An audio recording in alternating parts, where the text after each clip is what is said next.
Ilang bahagi ng Southern Luzon at Eastern Visayas makakaranas ng mga kalat-kalat na pag-ulan bunsod ng pagtaas o pag-angat ng shearline boundary. Ilang bahagi sa Mindanao magiging katamtaman na ngayon at moderate ang panahon. So patuloy pa rin ang ginaw dahil pa rin sa amihan sa buong nalalabi ng Nodo Luzon, kasama na ang Metro Manila pero asahan din ang isolated rain shower. Mula sa Tropical Cyclone Strike Probability Forecast na binabantay natin nung nakaraang linggo ay isa ng ganap na tropical wave. Posible itong maging isang invest sa loob ng 48 oras. Magiging malakas na bagyo ba ito? Alamin.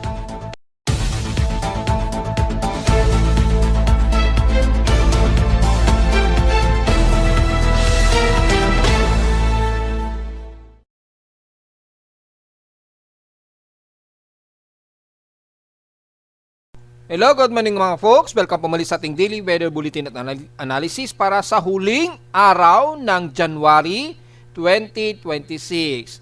Ang oras sa ating post may maga ay alas 11:27 na magtatanghaling tapat. So since January 31, 2026 na po, huling araw na po ito ng Enero, ngayong unang buwan ng taon, ay inaasahan natin na patuloy tayo makakaranas pa rin ng mas maginaw na panahon. Actually, mas lumamig pa nga ang temperatura sa Baguio City at Benguet dahil nakapagtala sila ng halos 11 degrees Celsius lamang na pinakamababang temperatura since kahapon. Siyempre, dito sa amin sa Caloocan, bumaba rin ang pinakamababang temperatura sa amin na nakapagtala kami ng 22 degrees Celsius na mababang temperatura kaninang alas 6 pa ito mag-uumaga na. Napakababa ng temperatura kanina. Kaya napakaginaw kahit mahina lamang o number 1 lamang yung electric fan namin dito. Feeling ko ay para ako naka-aircon na naka-low na cold thermostat. Parang ganun ang lamig dito sa amin ngayon sa Caloocan. So asahan natin na tuloy-tuloy pa rin yan this weekend sa buong Metro Manila. Although magiging maaraw tayo, at magiging maulap at asahan din ang may mga light drizzle rains nga po tayo na naka-forecast. Na ayon din sa ating forecast ng storm prediction in 3 days, makikita natin nagiging partially cloudy pa rin tayo at may mga ilang overcast at mga tsansa na mga light drizzle rain kadalasan. So wala tayong makikita dito sa Doppler radar imagery. Makikita natin yung mga ilang water vapor pa rin sa silangan ng Nodo Luzon at ang mga pagkulog at pagkidlat dyan sa may banang Eastern Visayas. Bunsod ng medyo tumaas yung ating shear line dito sa may bandang Southeastern Luzon o bandang Bicol region. So medyo umangat siya. Ibig sabihin yung easterlies dito medyo lumalakas po ng konti. Kaya medyo tumaas yung ating frontal system dito. At dahil nagkakaroon ng mababang atmospheric pressure dito ngayon dahil sa pag-init ng dagat dito sa may bandang southeastern ng Mindanao, ay meron tayong posibleng mamamataan na bagong tropical wave na tatalakayin natin yan maya-maya. And so far sa ating lightning detection system in real time sa amin sa Caloocan, yan, hintayin natin mag-load yung within 2-hour period niya. Yan, yung initial ay nasa 131 lightning strokes po ang total na mga lightning strikes na nadedetect. Karamihan ay dyan sa bandang Eastern Visayas at Southeastern Visayas. O pagitan po yan ng Northeastern Mindanao at Southeastern Visayas. At makikita natin dito yung mga pagkulog at pagkilat.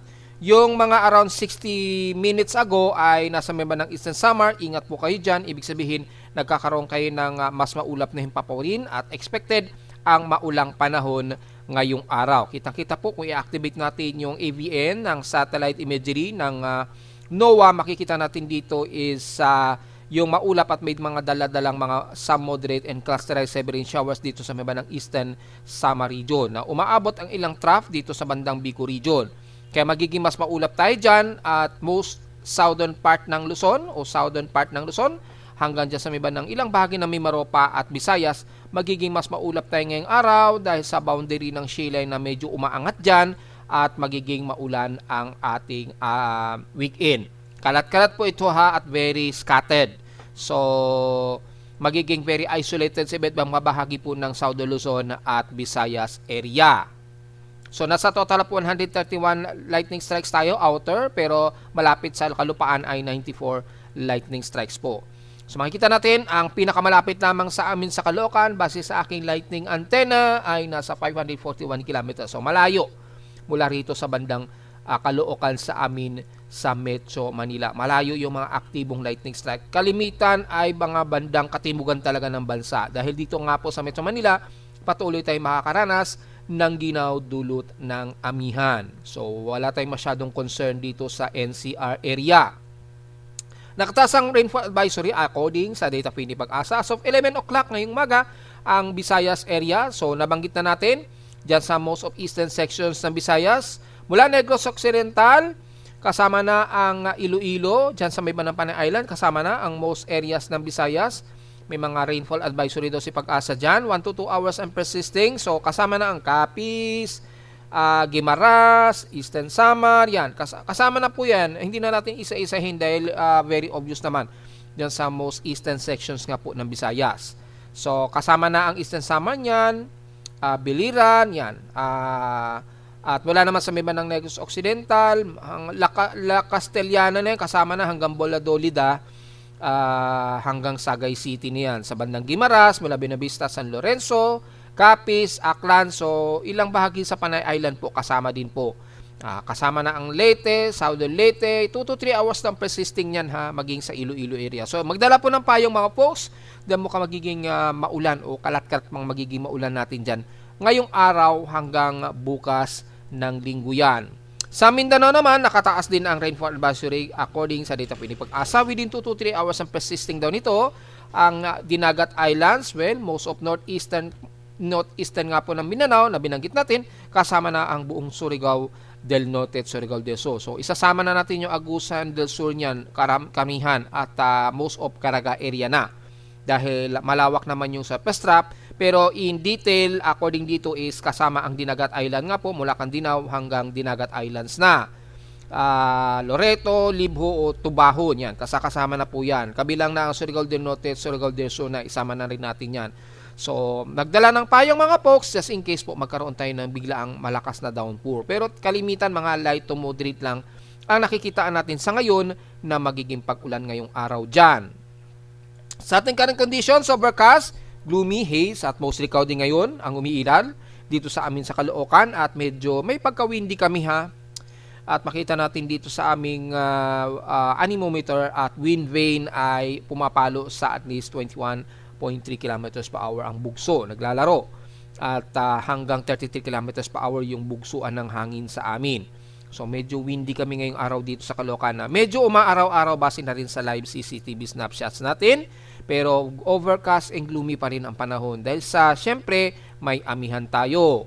Sa lowest temperature na naitala sa amin sa Caloocan kaninang 6:01 AM nga po, binanggitan natin kanina 22 degrees Celsius, pero highest sa amin kahapon ay 28 degrees Celsius na.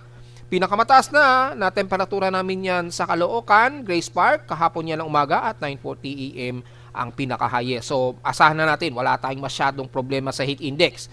31.2 degrees Celsius lamang ang heat index sa amin. So diretso agad tayo sa basic symptoms in past 24 hours. Pagdating sa pinakamainit ng temperatura sa bansa, nangunguna ang San Jose Occidental Mindoro na may 33.7 degrees Celsius. Malamang pumangalawa na naman muli ang Zamboanga Peninsula sa may pinakamainit na temperatura.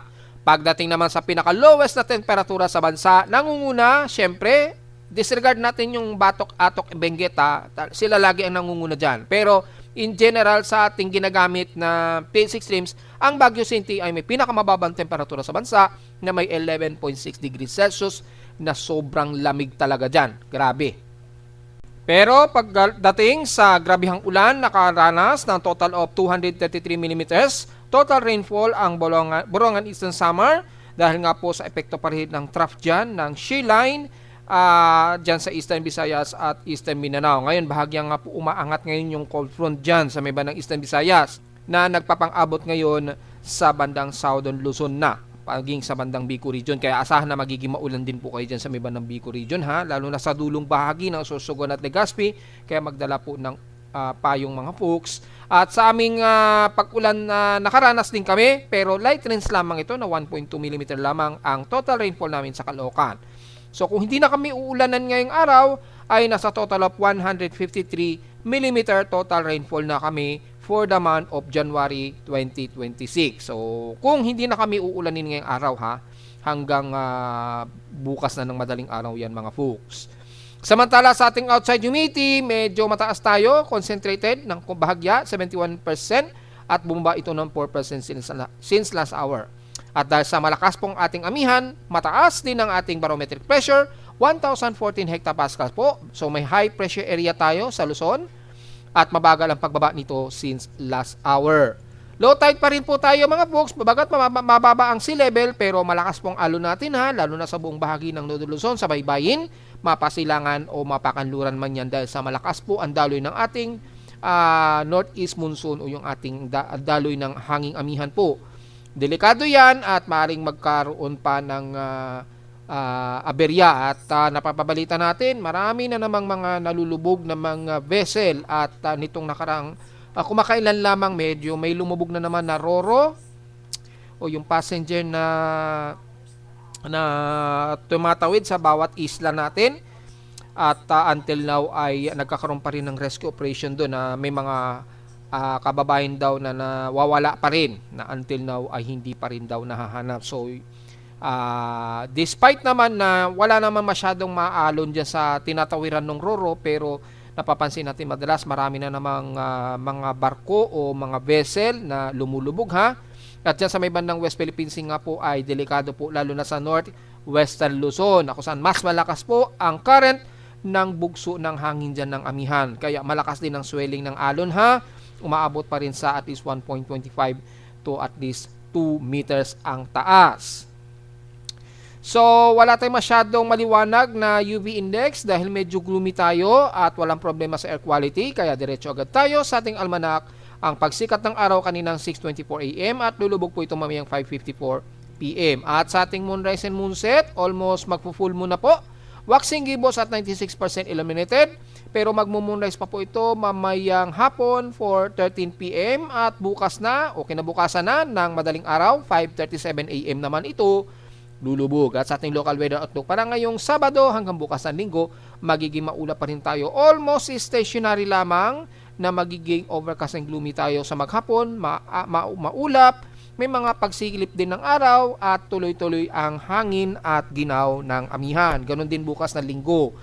Maliliit ang tsansa ng pag-ulan, maaring hindi dito again sa amin sa Caloocan Glaze Park pero maaring sa ibang bahagi ng Metro Manila lalo na sa mamandang silangan na kung saan nariyan yung bandang Taytay, Rizal, Marikina or bandang Quezon Province. Yan, typically posible kayong mas magiging maulan dyan kumpara dito sa amin sa west sections ng Metro Manila. Yan. Highest and lowest temperature expected maglalaro between 29 degrees Celsius and lowest temperature expected ay between 23 degrees Celsius. So, silipin naman natin na lagay ng ating panahon gamit ang satellite imagery. Makikita natin bahagyang umangat yung sea line na riyan na ngayon sa may bandang southeastern Luzon or bandang Bicol region o pagitan ng eastern Visayas. Kung makikita natin yung extension, bagamat very broad po ito, pero yung boundary makikita natin ay naglalaro dito sa pagitan nga po ng southeastern Luzon at Visayas. Ang pinaka banggaan ng init at lamig at nagdudulot po yan ng maulap na himpapawid na may kasamang water vapor na magdudulot ng mga pag-ulan lalo na dito sa may bandang southeastern Luzon o bandang southeastern Bicol region kasama na ang most of eastern Visayas area. Nagtaas na nga po ng rainfall advisory kanina si Pag-asa, so take note po yan mga folks. At most southern Luzon magiging maulap tayo kasama ang mga maulan na panahon. Ang most areas ng Bicol region kasama na hanggang Mindoro, mapa-isla man yan ng Marinduque, Romblon, Masbate, yan. Kasama na ang bandang northern part ng Visayas sa Panay Island, Negros region, lalo na sa may bandang Iloilo, Bacolod, yan. Maulap din ang buong bahagi ng Negros Occidental at Oriental hanggang Dumaguete na yan. Kasama na ang Cebu, Bohol, Leyte, especially dyan sa may bandang Tacloban, mas magiging maulap tayo at maulan. At most of eastern Samar region na maaaring magkaroon tayo ng clusterized heavy rain showers po dyan. Dahil kung i-activate natin ng heavy rain potential, mas mataas ang heavy rain potential sa inyo sa eastern Samar region. And the rest nga po ng Bicol region, makikita natin makakaranas pa rin tayo ng mga kalat-kalat, ng mga light to moderate rain showers and localized thunderstorms. Samantala sa Mindanao, mapapansin natin halos moderate ngayon at wily weather tayo sa Mindanao sa ngayon. Magiging partly cloudy lamang ang halos magiging maghapon natin.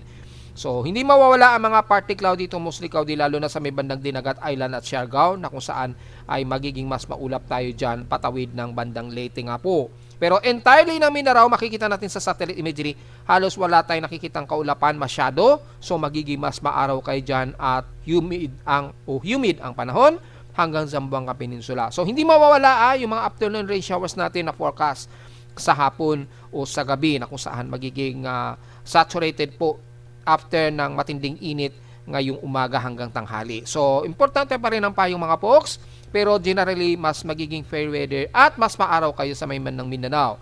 Pagdating naman sa Calabarzon area sa Luzon hanggang Metro Manila, Central Luzon o Mapahilaga o Extreme Northern Luzon man yan, nagiging partly cloudy to mostly cloudy din tayo. Pero yung pag-ulan malamang ay very isolated pa rin tayo. Halos light to moderate ang madalas. Ang iiral lalo na sa may bandang west portions ng Lodo Luzon at most eastern sections ng Lodo Luzon mula kasama ang Metro Manila at Central Luzon. Patuloy pa rin ang ginaw-dala ng amihan hanggang sa extreme Lodo Luzon. Bagamat mas moderate at nagiging mas katamtaman ang dulong bahagi ng Ilocos region. Kasama na ang Mountain Province, yan, Mapa-Apayao Maya, Ilocos Norte, hanggang sa La Union, Benguet, pati ang Baguio at La Union, Nueva Vizcaya hanggang Quirino. So, may mga forecast tayo na maaaring ulanin pero naglalaro 30% lamang daw ang tsansa ng uulanin sa iba't ibang bahagi ng extreme Northern Luzon. Pero generally, mapapansin natin walang gaano ring kaulapan. So, mga partly cloudy lang din ang iiral pero patuloy na mas maginaw dulot po ng hanging amihan. So, take note na lamang sa binanggit natin sa mas maulang bahagi lalo na sa Southern Luzon at Visayas area. Bagamat wala pa rin naman tayong binabantay na aktibo o kahit man lang bagong invest, pero mula sa ating Tropical Cyclone Assessment Monitoring, yung mga nai-report natin na forecast na third week ng buwang ito na binanggit natin na bago mag-unang linggo nga po ng February, ay meron tayong inaasahang tropical wave na mabubuo po. So tingnan natin dito sa bandang West Pacific Basin natin, nagkakaroon na ng may probability yung ating West Pacific Basin Tropical Cyclone Formation Probability. Kung mapapansinin natin dito, maliit ang cluster sa loob ng 24 oras, pero mapapansin natin almost 35% ang probability. And then within 24 hour naman o sa susunod na 24 oras ay nananatiling 35% pero lumalawak na po yung kanyang trough dito sa may bandang southeast ng Guam.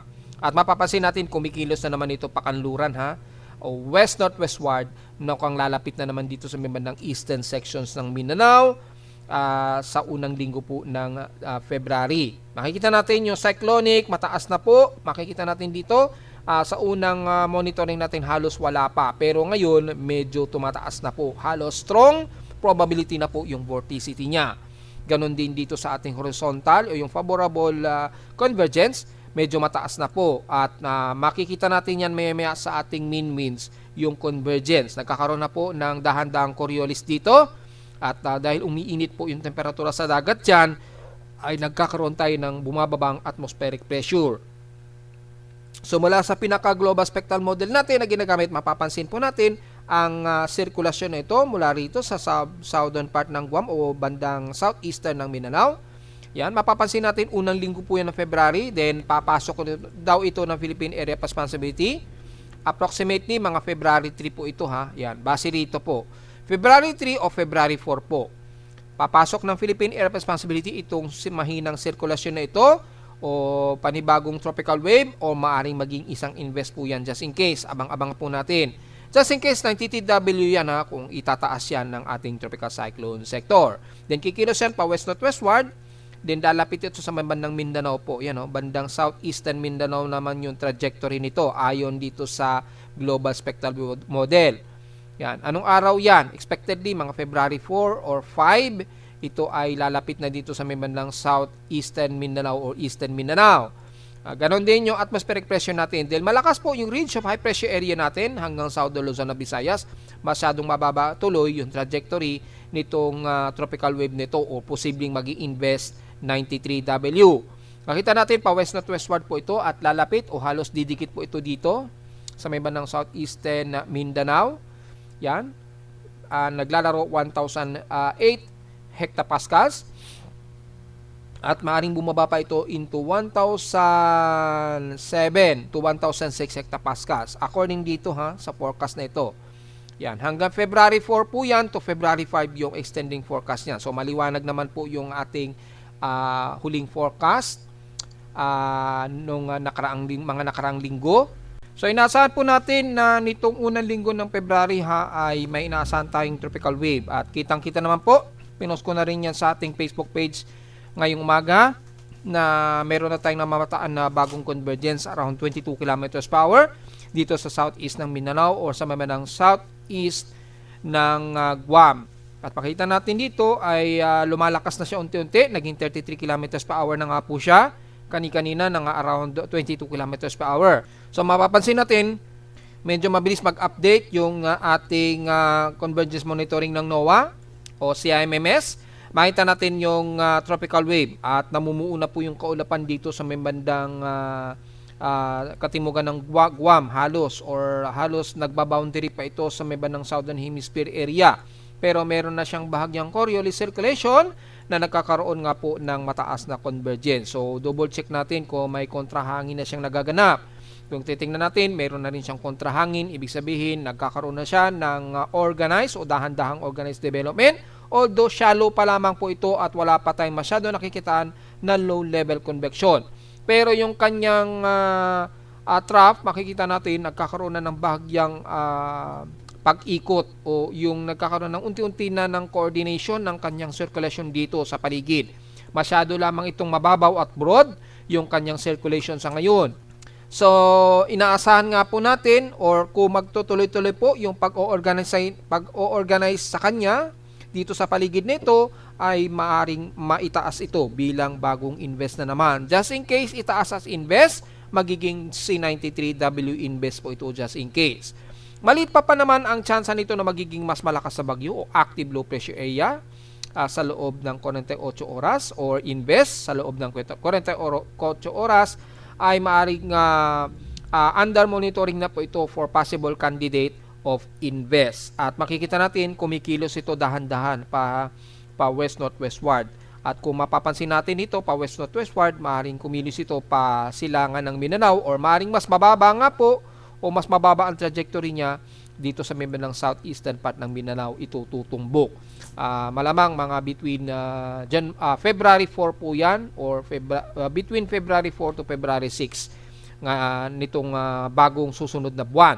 At inasahan po natin magdadala yan ng mga malawakang pag-ulan dyan sa bahagi na naman ng bandang Mindanao. So, obserbahan pa natin dahil medyo malayo pa ito. Pero kung hindi man ito magtuloy-tuloy na magiging active na low pressure area or maging isang ganap na bagyo, dalang ulan naman ang magpapa-epekto dito sa bahagi nga po ng southeastern Mindanao nga po.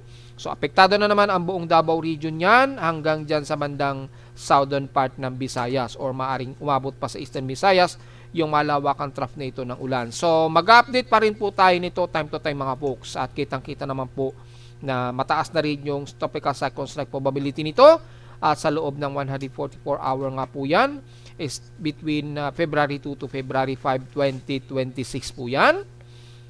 Itong pasok na February ay maaring maging isang invest nga po ito.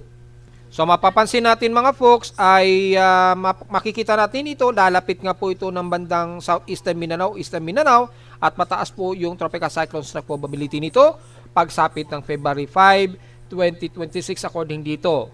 Yan. So mga bandang February 5 nga po maapektuhan na ng at least 50 to 60% ang buong Davao region at eastern Mindanao at kasama na ang southern part ng Visayas at least mga 10% to 20%. Ayan, nagpapagitan. Makita natin, malawak ang ulan ang inaasahan dyan.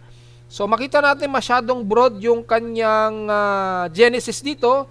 So, posible rin na mananatili lamang siya as invest o mahinang low pressure area lamang na may dalang matitinding malawakang pag-ulan dito sa ng Eastern Mindanao po. So, mula yan sa buong Surigao region hanggang dyan sa ng Davao Oriental. Sakop na yan. Damay ang buong Davao region talaga niyan, mga folks. So, alam na natin, pagsapit ng 168 hour po yan or between February 6 to 10, 2026 nitong susunod na buwan. So, magiging maulan po ang most of Mindanao area. Maghanda-handa po tayo just in case dahil kayo po ang mas madalas na mataas ang average rainfall natin mga folks, habang patuloy na meron pa rin tayong minor La Nina na napaka maliit na lamang.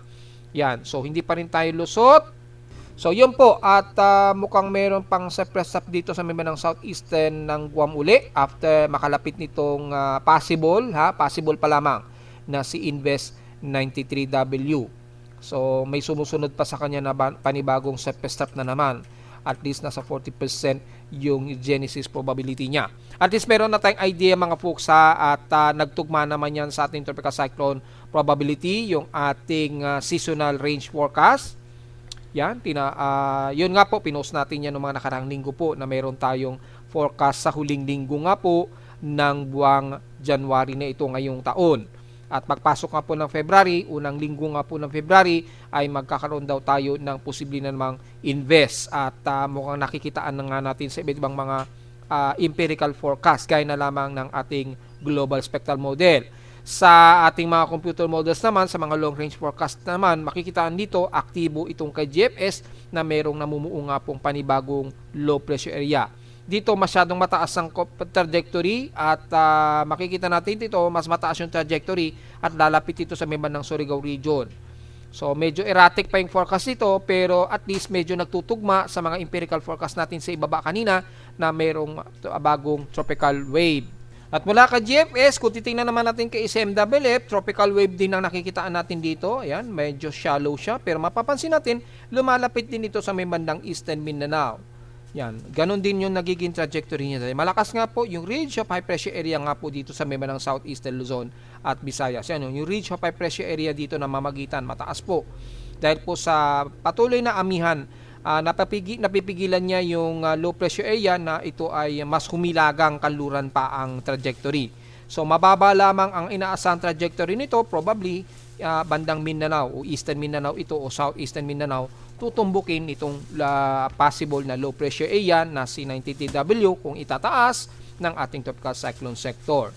Yan. Sa ibang mga forecast din ng weather agencies ay gaya ng Icon GMM, ganun din ang pinapakita nito. So halos mataas ang confidence ng mga forecast ng mga iba't ibang weather agencies na magkakaroon tayo ng bagong low pressure area na naman nitong unang linggo nga po ng February. So, abang-abang po at mag-ready po tayo mga folks, lalo na sa bandang Mindanao area po o southern part ng Visayas. Naaabuti ng outer rain trough nito ha. Yan. So, malinaw po yan mga folks at mataas na rin talaga yung vorticity niya. So, very obvious na nagkakaroon ng mataas na confidence ng forecast na mangyayari itong bagong invest na ito. So, probably 93W ang tatawagin natin sa ngayon ito. Pero yung magiging isang mas malakas na bagyo o tropical depression sa ngayon ay maliit pa o napakaliit pa ang posibilidad na umabot siya sa kategorya ng pagiging tropical depression sa ngayon. So mag-update na lamang po tayo tungkol dyan. Samantala sa ulat lindol, well, makikita natin dito na medyo merong noise na detect mula kaninang madaling araw. Nag-alarm yung aking seismograph pero mapapansin natin dito hindi siya unusual na tectonic earthquakes. Pero meron siyang pulse. So, hindi ko masabi kung ano ang nagpa-detect sa aking seismograph na pulse. Pero mapapansin natin, medyo pulse siya mga 3 a.m. Well, double check natin using real-time world seismic monitoring kung meron bang nagkaroon tayo ng malakas na lindol mula kaninang madaling araw. Mapapansin naman natin mukhang wala naman po mga folks o long range na teleseismic earthquake base rito. Wala naman so far, oh. So, mukhang wala. At kung i-double check naman natin sa ating full screen mode, tingnan natin kung mayroong magnitude 6. Ilan yung magnitude 6 possible? Maglo-load yung data. Mukhang wala naman. Yan. Kahit magnitude 7, wala naman so far. Wala. So, magnitude 5 lang po pababa ang meron. Isa nga po dito sa Sultan Kudarat nga po. Yan, sa may Sultan Kudarat pa rin yung patuloy na aftershocks dito na malakas na mga pagyanig. So mukhang hindi naman yun long range o teleseismic na ito na detect kaninang mga alas 3 ng madaling araw na nag-alarm yung aking seismometer. Wala naman so far. At mula kaninang umaga hanggang ngayon ay wala naman tayo na-detect na malakas-lakas na mga pagyanig. Yan, so diretso agad tayo sa ating local latest earthquake. Mula sa data feed mismo ni PHIVOLCS ay patuloy pa rin ang aftershocks dito sa Sultan Kudarat. Yan, patuloy pa rin at nagkaroon nga po ng magnitude 4.4 dito naman sa may bandang Balot Island, Sarangani. Malayo naman siya sa kalupaan pero the rest patuloy ang aftershocks sa Kalamansing, Sultan Kudarat. So patuloy pa rin tayo mag-iingat mga folks at patuloy pa rin tayong maging alistuhan dahil sunod-sunod pa rin lalo na sa gabi yung mga pagyayanig dyan. Kaya mag-iingat pa rin po tayo maigi mga folks. Sa latest natin na clustered earthquake sa paligid ng Sultan Kudarat ay total of 253 earthquakes na po tayo.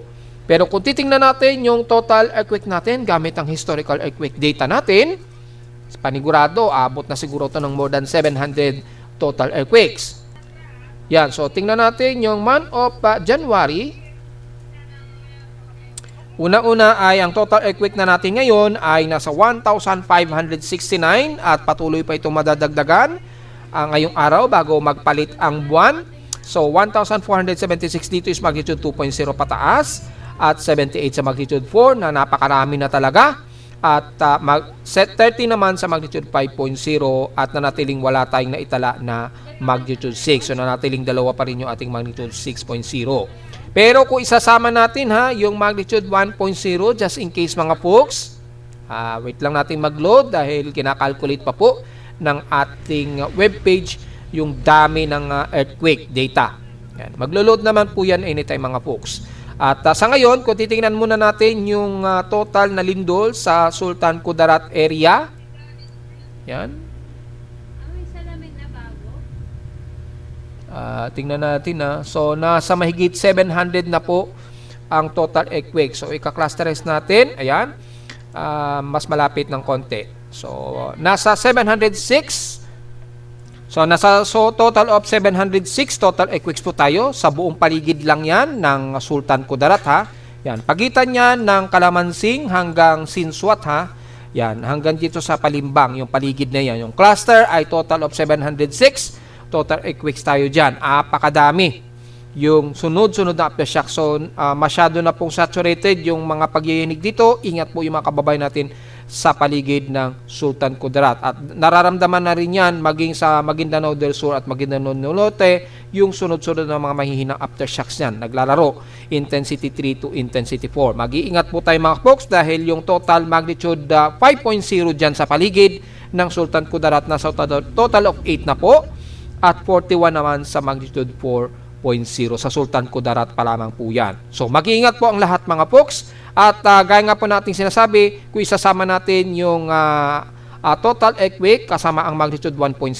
nasa total of 2,108 na po tayo. So lumalabas ang magnitude 1.0 ay nasa 577 total earthquake. Pero kung hindi naman natin isasama yan, halos nasa 1,531 o yung dito natin sa pinaka-real time ni PHIVOLCS ay nasa total of 1,569 total earthquakes na po tayo mga folks. At narito naman natin 3-day to 8 weather forecast para sa huling araw na ng January 31, 2026.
At hanggang dito na lang po ating daily weather bulletin at analysis para sa araw ng Sabado at huling araw na ng January 31, 2026. At huwag po kalimutan na mag-like, share, subscribe po sa ating YouTube channel at visit lamang anytime sa ating website na www.pimoweather.com para sa iba pang detalye niyo gusto malaman na hindi natin naisama ngayong tanghali na.